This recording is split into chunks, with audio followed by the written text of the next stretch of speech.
बिस्मिल्लाहिर्रहमानिर्रहीम। आयतुम वाहिदा व असबाबु मुतअद्ददा। आयत एक हो और उसके मुख्तलिफ असबाब बयान हों तो कौन सा सबब मोतबर होगा। मुख्तलिफ असबाब बयान करने के मुख्तलिफ तरीके हो सकते हैं। ठीक है, मिसाल के तौर पे एक सहाबी बयान करें कि हाज़िहिल आयतु नज़लत फ़ी कज़ा, और दूसरा कहे कि नज़लत फ़ी कज़ा। ठीक है, तो इस सूरत में यानी कि ये दूसरा पहले के ख़िलाफ़ बात करे, इस सूरत में दूसरा कौल मोतबर होगा, क्योंकि दोनों ने सबब नुज़ूल की सराहत नहीं की। तो इस सूरत में दूसरा कौल मोतबर होगा और दोनों में कोई मुनाफात नहीं होगा अगर ऐसा लफ्ज़ है जिससे दोनों माना मुराद हो सकते हैं। और अगर एक सहाबी कहे नाज़लत फ़ी कज़ा और दूसरा भी ये कहे नाज़लत फ़ी कज़ा, लेकिन एक उनमें से सबब नुज़ूल की तसरीह कर दे, तो फिर वो कौल मोतबर होगा जिसमें सबब नुज़ूल की तसरीह की गई है, और जिसमें तसरीह नहीं की गई और वो कौल इसके ख़िलाफ़ है उसे इज्तिहाद समझा जाएगा। समझ आ गई। हाँ, ये भी हो सकता है कि एक आयत मुख्तलिफ़ असबाब के बाद एक ही दफ़ा नाज़िल हो, यानी कि एक वाक़या हुआ, दो हुआ, तीन हुए, चार हुए उसी नौइयत के, तो उसके बाद अल्लाह ने आयत नाजिल कर दी हो और फिर सब ने उसको अलग बयान किया हो, किस वाक़े के बाद नाजिल हुई, इस वाक़े के बाद नाजिल हुई, और हकीकतन वो सब के बाद ही नाजिल हुई थी। अब देखें, मिसालें भी साथ साथ हैं और मज़ीद मसला वाज़ेह हो जाएगा। यज़कुरुल मुफ़स्सिरून अली नुज़ूलिल आयति असबाब मुतअद्ददा। चंद असबाब बयान करते हैं एक आयत के, ये मुफ़स्सिरीन ने इस बात का तज़किरा किया है। ठीक है, अगर इस तरह का मसला आ जाए, फ़ैज़ा हसला मिस्लु हाज़ा फ़ी आयतिन वाहिदा, एक आयत के बारे ऐसा हो जाए, उसकी सूरत क्या होगी। अन यक़ूल अहदुहुम, के एक सहाबी कहे कि हाज़िल आयतु नज़लत फ़ी कज़ा। गुज़श्ता सबक में हम इस जुमले पर बहस पढ़ चुके हैं कि नाज़लत फ़ी कज़ा क्या होता है, और दूसरा सहाबी कहे नाज़लत फ़ी कज़ा वयस्कुरु शैअन गैर मा ज़करहुल अव्वल, बरखिलाफ़ बात करे मिन गैर तसरीहिम बिसबब नुज़ूल, सबब नुज़ूल की तसरीह ना हो, फ़हाज़ा गालिबन मा युराद बिही तफ़सीर। तो ये दूसरा कौल अक्सर मुराद होता है तफसीर में। ठीक है, और सबब नुज़ूल का ज़िक्र फिर नहीं होगा, और दोनों कौलों में कोई मुनाफात नहीं है जबकि लफ्ज़ ऐसा हो जो दोनों को मुश्तमिल हो। ठीक है, यानी कि दोनों मुराद हो सकते हैं, लेकिन जो ज़्यादा मुनासिब बात ये मुफस्सिरीन जिसको तरजीह देते हैं वो दूसरी बात होगी जो बाद वाला कौल होगा।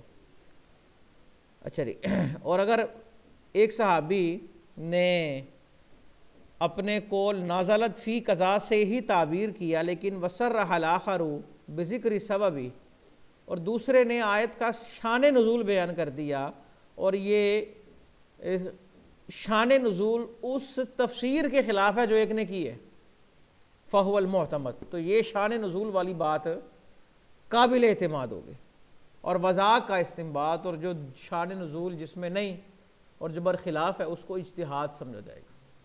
ठीक है, और मिसाल इसकी इमाम बुखारी ने तखरीज की, यानी कि एक हदीस नकल की हज़रत अब्दुल्लाह इब्न उमर रज़ी अल्लाह तआला अन्हुमा से, ये रवायत है, निसाउकुम हर्सुल लकुम फ़ातू हर्सकुम अन्ना शिअ्तुम, औरतें तुम्हारी खेतियाँ हैं, तुम अपनी खेतियों में जहाँ से चाहो आओ। अब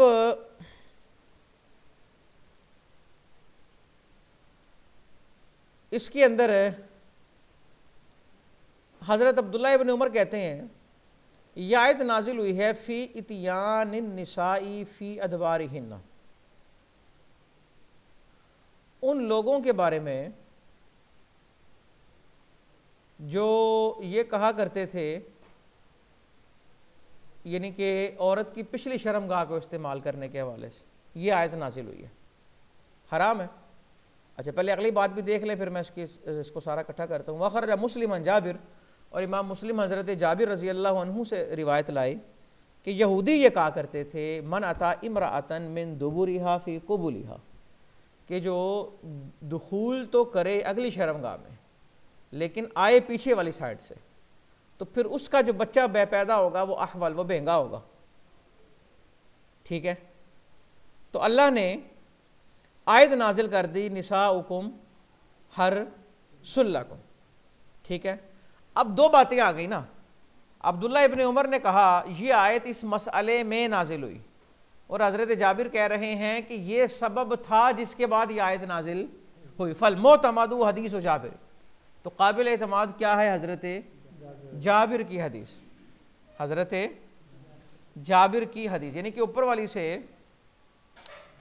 अगर कुरान की आयत से कोई ये समझे निसाउकुम हर्सुल्लकुम फातु हर्सकुम अन्ना शिअ्तुम से अगर कोई ये इस्तेदलाल करे कि जनाब औरत के पीछे भी जायज़ है, जब अल्लाह ने कह दिया कि जहाँ से मर्जी आओ, तो वो इस्तेदलाल दुरुस्त नहीं है। और यहाँ एतमाद हज़रत जाबिर की बात पर है कि असल बात ये है कि शर्मगाह तो अगली ही इस्तेमाल की जाती थी, लेकिन वो आते पीछे वाली साइड से पोजीशन उनकी चेंज होती थी। तो उन्होंने इस बारे में सवाल पूछा, तो अल्लाह ने कहा कि पीछे से आओ, आगे से आओ, दाएं, यानी कि किसी भी आना आ गई है, क्योंकि मकामे हर्स, मकामे हर्स ना के मकामे फ़र्श, ये बात ज़हन में रखना। ठीक है, फ़र्श कहते हैं, फ़र्श का लफ्ज़ मतलब तो गोबर होता है ना, तो खेती जो है वो मकाम खेती के मकाम में आना खेती के मकाम में है। अब इंसान पे डिपेंड करता है कि वो पोजीशन कोई भी इख्तियार करे, शरीयत ने उसे इजाज़त दी है। तो यहाँ पे दो तरह के मौक़िफ़ आ गए ना। एक से ये समझ आ रहा है कि फ़ी तियान निसाई फ़ी अदबारिहिन्ना ये जायज़ है, हालांकि जायज़ नहीं, हराम है। क्योंकि यहाँ पर एतमाद हम हज़रत जाबिर की बात पर करेंगे। क्यों? क्योंकि वो सबब नुज़ूल के साथ अपना मसला बयान कर रहे हैं। जब ऐसी बात हो कि एक का इज्तिहाद हो, वो कहे जी ये इस बारे में नाजिल हुई, और एक कहे कि इस सबब के बाद नाजिल हुई, तो फिर इस वो हम कहेंगे वो उनका अपना इज्तिहाद है, हालांकि बात ऐसी नहीं। और कुरान का नुज़ूल ये है जो हज़रत जाबिर ने हदीस बयान की। क्लियर होगी ना बात, समझ आ गया ना मसला? तो इसमें हज़रत जाबिर की हदीस पर एतमाद है। ये इस दौर में बहुत से लोग इस आयत को सहारा लेते हुए सोशल मीडिया पे कहते हैं जनाब ये भी जायज़ है। वो कहते हैं मकद इस्तेमाल करना जायज़ है दुबर, हालांकि वो जायज़ नहीं है। बस लफ्ज़ हर्स बता रहा है कि आपने मकाम हर्स पर आना है, और लफ्ज़ हर्स बता रहा है कि मकाम फ़र्श की इजाज़त नहीं। अच्छा, एक और मसला ये तो था कि एक सबब बयान करे और एक सबब बयान। अब मसला ये आ गया वइन ज़कर वाहिदुन सबबन व आखर गैरहु, एक सहाबी ने एक सबब बयान किया और दूसरे सहाबी ने दूसरा सबब बयान कर दिया। अब क्या करें? अब देखेंगे फ़इन कान इस्नाद अहदिहिमा सहीहन दून आखर फ़सहीहुल मुअतमद, तो देखेंगे दोनों रिवायतों में सनद किसकी सही है। सनद फैसला करेगी कि बात कौन सी मोअतबर है, मुअतमद है। क्लियर होगी? मिसाल के तौर पे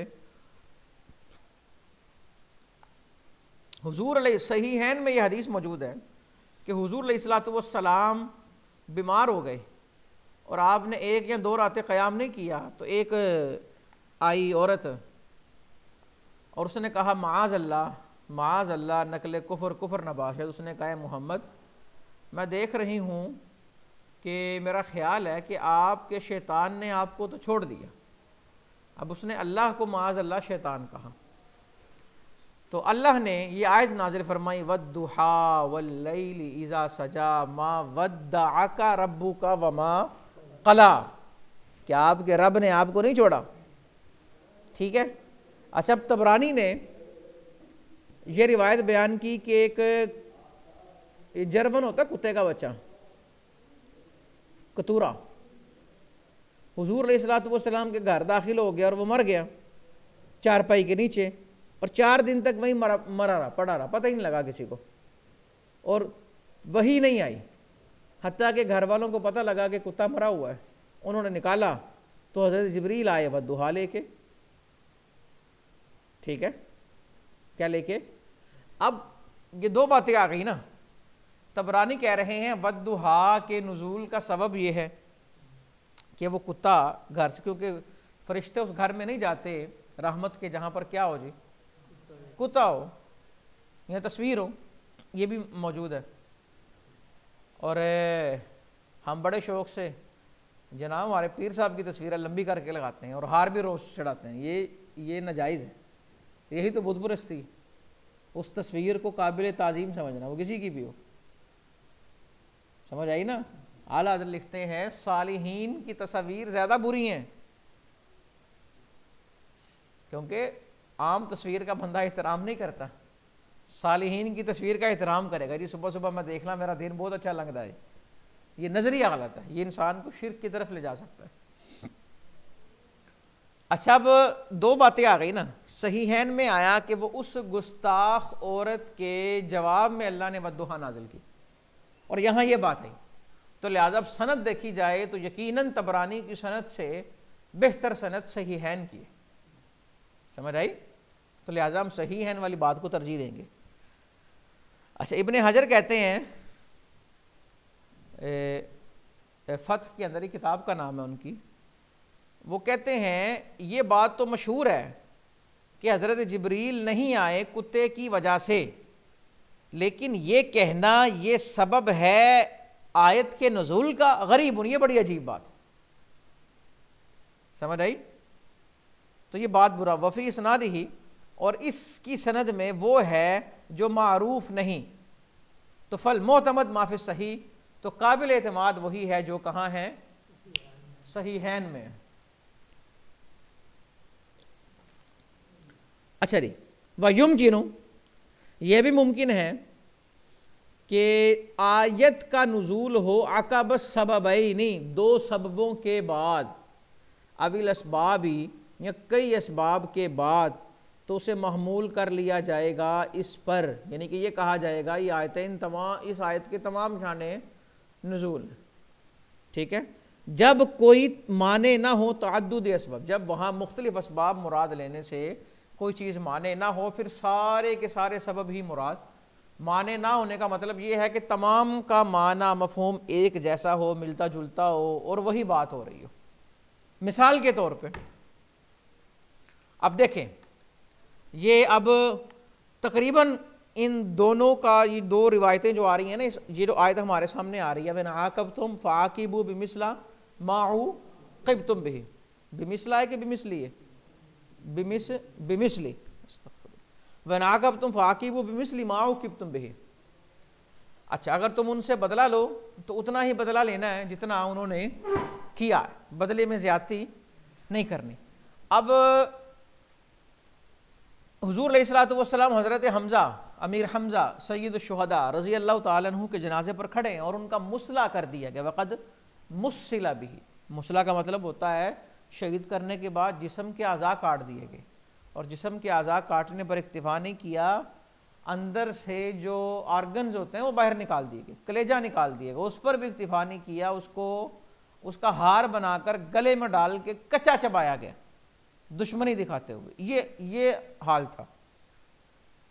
तो हुजूर अलैहिस्सलातु वस्सलाम ने फरमाया मैं 70 लोगों का मुसला करूंगा काफिरों पे, यही हाल करूंगा 70 काफिरों का। तो जिब्रील आए, हुजूर वहीं पे खड़े थे, सूरह नहल की आखिरी आयतें लेकर। वो आयत ये है वैन आक़बतुम फ़ाक़िबू बिमिस्ली मा ऊक़िबतुम बिही। आज हमें बड़ा गुस्सा आता है ना कि मैं देख जनाब दीवारा हला दा।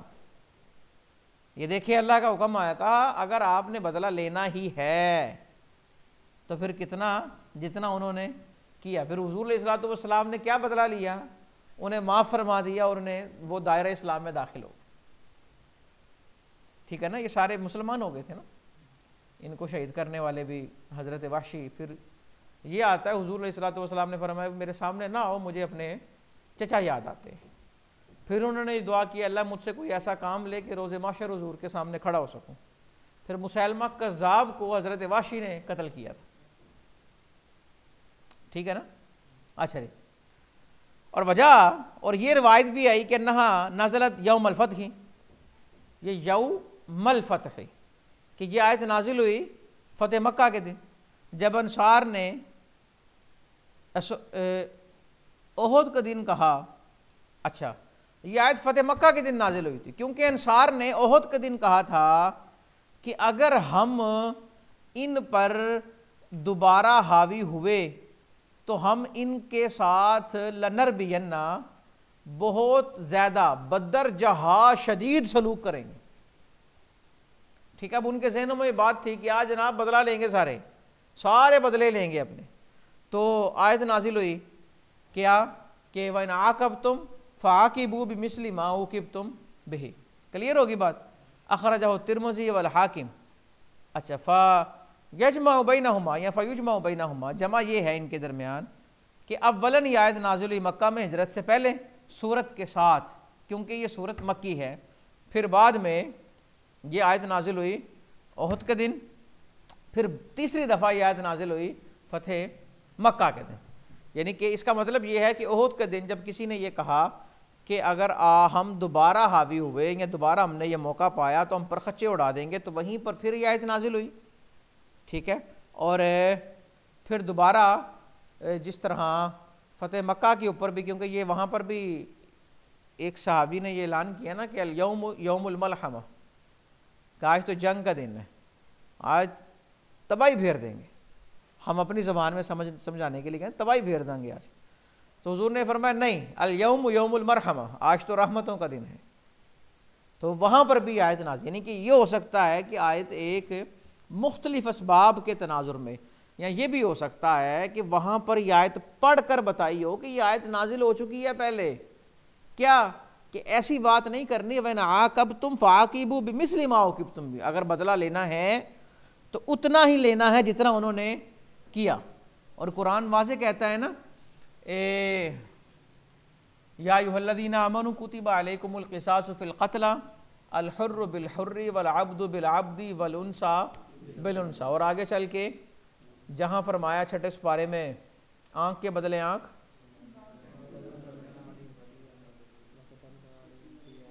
अन्ना नफ्सा बिन नफ्सी वल आइना बिल आइनी वल अनफ़ा बिल अनफ़ी वल अदीना बिल अदीनी वस्सिन्ना बिस सिन्नि वल जुरूहा क़िसास। ठीक है, तो जितना किया है उतना ही हम करेंगे। क्लियर होगी बात, यह मसला भी क्लियर हो गया। अच्छा, आगे देखें, आयातुन मुतफर्रिक़ा वस्सबबु वाहिदुन, आयतें मुख्तलिफ हैं लेकिन सबब एक है। पहले था आयत एक है, सबब मुख्तलिफ है। ओ सॉरी, आयातुन मुतफा, ठीक है, आयातुन मुतफर्रिक़ा वस्सबबु वाहिदुन, मुख्तलिफ आयतें हैं और सबब इनका क्या है जी, तकरीबन एक ही है। यानी कि वही बात ये, या ये हो सकता है कि बात वही है लेकिन की इन्होंने है, और बात वही है कि उन्होंने। मिसाल के तौर पे देखें कि एक वाक़ये के बारे में आयातुन अदीदतुन, मुख्तलिफ आयतें नाजिल हुई मुख्तलिफ सूरतों में। मिसाल के तौर पे इमाम तिरमिज़ी हाकिम हज़रत उम्मे सलमा रज़ी अल्लाह ताला अन्हा से ये हदीस लाए। वो कहती हैं, या रसूल अल्लाह सल्लल्लाहु अलैहि व आलिहि वसहबिहि वसल्लम, वो कहते मैंने नहीं सुना कि अल्लाह ने ना हिजरत के बारे में कोई औरतों की शान भी बयान की हो। हालांकि या अय्युहल्लज़ीन कहीं पर भी जो मुज़क्कर का सीगा है वो गलबे के लिए होता है ना, कि औरतें चूँकि मातहत हैं इसलिए मुज़क्कर का सीगा आ गया, तो उसके अंदर भी औरतें शामिल हैं, ऐ ईमान वालों, ठीक है ना, वगैरह ज़ालिक। तो या जहाँ पर भी आयतें नाजिल हुई, वो अर्ज़ करती हैं कि अल्लाह के नबी, अल्लाह से हमने नहीं सुना कि हिजरत के बारे में अल्लाह ने औरतों की भी कोई बात की हो, यानी कि औरतों का भी बड़ा किरदार है। तो अल्लाह ने ना दिलजोई के लिए फिर आयत नाजिल फरमाई। ये नहीं कहा कि वो मर्दों वाली आयतों में ही औरतें शामिल हैं, वो सबको खिताब है, नहीं, अल्लाह ने दिलजोई फरमाई, आयत नाजिल फरमाई, फस्तजाब लहुम रब्बुहुम अन्नी ला उदीउ अमला आमिलिम मिनकुम मिन ज़करिन औ उनसा। लेकिन ना ज़करिन का लफ्ज़ भी आ गया हो, उनसा का भी, कि अल्लाह ने इनकी बात सुन ली है, ये जो कह रही हैं, और सबकी बात सुन ली। अल्लाह फरमा रहा है कि मैं किसी नेक अमल करने वाले का अमल ज़ाया नहीं करता, वो चाहे मुज़क्कर अमल करें या मुअन्नस अमल करें। सूरह आल इमरान की आखिर तक ये जो आखिरी जो आयतें हैं। अच्छा जी, इमाम हाकिम ने इसी तरह ये रिवायत किया कि हज़रत उम्मे सलमा से रज़ी अल्लाह ताला अन्हा से अर्ज़ किया, या रसूल अल्लाह सल्लल्लाहु अलैहि वसल्लम, मर्दों का तो जिक्र किया जाता है लेकिन औरतों का जिक्र नहीं किया जाता।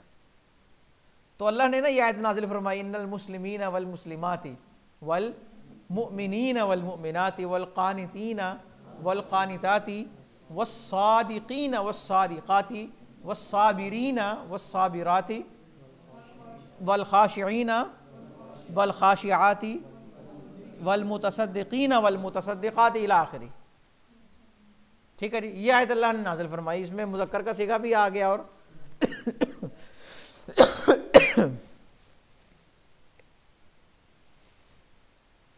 ये सूरह अहज़ाब की आयतें नाज़िल फरमाई। अच्छा, और इमाम हाकिम ने कहा अल्लाह ने सूरह अहज़ाब की आयतें भी नाज़िल फरमाई और सूरह आल इमरान की ये आयतें भी नाज़िल फरमाई, अन्नी ला उदीउ अमल आमिलिन मिनकुम मिन ज़करिन औ उनसा। यानी कि ये मुख्तलिफ आयतें एक सबब के बाद नाजिल हुई। आयतें मुख्तलिफ हैं लेकिन इनका सबब एक है। पीछे हमने पढ़ा कि आयत एक है और सबब मुख्तलिफ थे। अच्छा जी, आगे देखें। आज की गुफ्तगू का आखिरी टॉपिक, कुरान का कुछ हिस्सा सहाबा की ज़बान के मुताबिक नाजिल हुआ, जिनको कहते हैं मुवाफ़क़ात। क्या कहते हैं? मुवाफ़क़ात। और इसके अंदर मुख्तलिफ सहाबाए किराम के हवाले से मुख्तलिफ मुवाफ़क़ात पाई जाती हैं। हज़रत अबू बकर सिद्दीक़ रज़ी अल्लाह तआला अन्हु के हवाले से भी हैं और ख़ुसूसन हज़रत सय्यदना उमर इब्न ख़त्ताब रज़ी अल्लाह तआला अन्हु के हवाले से तो ढेर है ना कि इनकी मुवाफ़क़ात जो है वो नाजिल हुई। देखें, वो कहते हैं इस बाब में असल में ना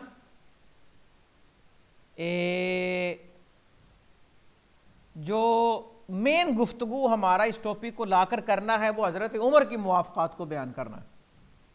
ठीक है, चूँकि हज़रत उमर रज़ी अल्लाह तआला अन्हु की मुवाफ़क़ात बड़ी कसरत से हैं और इस पर अल्लामा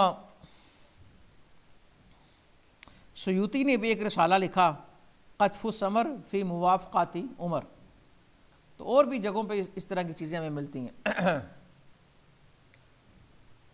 असल में हुज़ूर अलैहिस्सलातु वस्सलाम ने हज़रत उमर रज़ी अल्लाह तआला अन्हु के बारे में फरमाया था ना कि ये उनमें से हैं कि जो नबी ना होने के बावजूद जिनसे रब गुफ्तगू करता है। ठीक है, अल्लाह जिनसे बात करता है, जिनसे इल्हाम होता है, जिनकी ज़बान पर हक़ जारी होता है। इसलिए हज़रत उमर रज़ी अल्लाह तआला अन्हु का खुसूसियत के साथ इसमें ज़िक्र है। और देखें, हज़रत उमर के मशहूर मनाक़िब में से मुवाफ़क़ात उमर है, क्योंकि इनकी मुवाफ़क़त में अल्लाह ने कुरान नाज़िल किया। फ़क़द जा फ़िल हदीस अल्लाह जअल हक़ अला लिसान उमर व क़ल्बि। और हदीस शरीफ में आया तिरमिज़ी की रिवायत है कि अल्लाह रब्बुल इज़्ज़त हज़रत उमर की ज़बान और उनके दिल पर क्या नाज़िल करता है? हक़।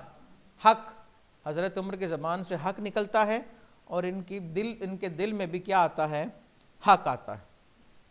अब ये तीन मुवाफ़क़ात यहाँ बयान हो रही हैं, अगरचे तीन पर इन्हिसार नहीं है। आपको पता होगा कि एक जगह तीन आए, एक जगह अदद ज़्यादा आए, तो कायदा ये है ज़िक्र अदद मा सिवा की नफ़ी नहीं करता। यानी कि जब मुख्तलिफ़ रिवायतों में मुख्तलिफ़ अददों का जिक्र हो तो उनसे तारुज़ पैदा नहीं होता। तीन का मतलब ये इन्हिसार नहीं है। ठीक है, समझ आई ना? एक शख्स कहे कि मेरी ज़िंदगी के तीन वाक़े ज़रा समात करें, इसका मतलब ये नहीं कि तीन के अलावा चौथा वाक़या कोई नहीं हुआ। ठीक है, अच्छा, हज़रत उमर रज़ी अल्लाह तआला कहते हैं वाफ़क़्तु रब्बी फ़ी सलासिन। तीन काम ऐसे हैं मेरे रब ने मेरी मुवाफ़क़त की। पहला, मैंने अर्ज़ किया अल्लाह के नबी सल्लल्लाहु अलैहि वसल्लम लव इत्तख़ज़ना मिन मक़ाम इब्राहीम मुसल्ला। मेरी ख्वाहिश ये है कि मक़ाम इब्राहीम पे नमाज़ पढ़ा करें, मुसल्ला बना लें इसे। अल्लाह ने आयत नाज़िल फरमा दी, वत्तख़िज़ू मिन मक़ाम इब्राहीम मुसल्ला। कहते हैं मैंने अर्ज़ किया कि या रसूल अल्लाह सल्लल्लाहु अलैहि वसल्लम, चूँकि आपके यहाँ हर ख़ास आम आता है, बिर व फाजिर आते हैं, तो घर में आने का मतलब यही है ना, घर में चूँकि आपकी अज़वाज भी होती हैं, तो माना इसका यही है कि आपकी अज़वाज के होते हुए यहाँ पर हर बिर और फाजिर, नेक भी आते हैं, बद भी आते हैं। तो मेरी ख्वाहिश है कि अगर आप हुक्म दे दें ना अपनी अज़वाज को कि वो पर्दे में रहा करें, तो अल्लाह ने आयते हिजाब नाजिल फरमा दी। सूरह अहज़ाब के अंदर आयतें अल्लाह ने नाजिल फरमाई, मिन जलाबी भी हिन्ना, ये वाली आयतें। और तीसरी तीसरा मसला, वज्तमा अला रसूलिल्लाहि निसाअहु फिल गैरा, हुजूर अलैहिस्सलातु वस्सलाम का अज़वाज के साथ, अज़वाज ने ना एक मामले में एका कर लिया, कोई बात थी तो फिर हुजूर अलैहिस्सलातु वस्सलाम ने, वो जब आपने रिवायतें वो पढ़ी हुई हैं, हुजूर अलैहिस्सलातु वस्सलाम ने वो कसम खा ली कि मैं एक महीना अपनी अज़वाज के पास नहीं आऊँगा, फिर आप ऊपर तशरीफ़ फरमाओ वगैरह ज़ालिक इला आखिरी। मैं उसको रिपीट नहीं कर रहा अभी, वाक़े को वक्त नहीं है, हाँ, आपके ज़हनों में आ गया है। अच्छा जी, तो हज़रत उमर आए रज़ी अल्लाह ताला अन्हु, वो कहते हैं मैंने ना जो बात अज़वाज को कही ना, वही जुमले अल्लाह ने कुरान में नाजिल कर दी। फ़ासा रब्बुहु इन तल्लाका कुन्ना अन युबदिलहु अज़वाजन खैरम मिन कुन्ना, कि हुजूर अगर तुम्हें छोड़ दे ना तो अल्लाह तुमसे बेहतर बीवियाँ हुजूर को अता कर देगा।